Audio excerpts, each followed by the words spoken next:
guys, nagpunta may vlogs. Ako muna ngayon kasi si Asa, andun. Nakatulog na sila. Kasi pwede tsaka gabi kasi sobrang sipag niya talaga guys. Di siya tumitigil. Para lang tumakan niya dahil, di ba guys, magbabaktis ko lang naman. Kaya, ganyan to siya. Ganito siya, nag-vlog siya para meron siya pang baon.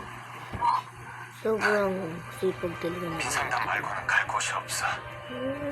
그곳에 내보다 있잖니. 그곳이 아니면 아무 의미가 없어. 안 돼. 가. 제발. Mag-subscribe na kayo. Marami ang panayati. Guys, yung kasama sa mga bye. Ito na dito na yung vlog. So, short lang to. Kasi, di pa talaga marunong.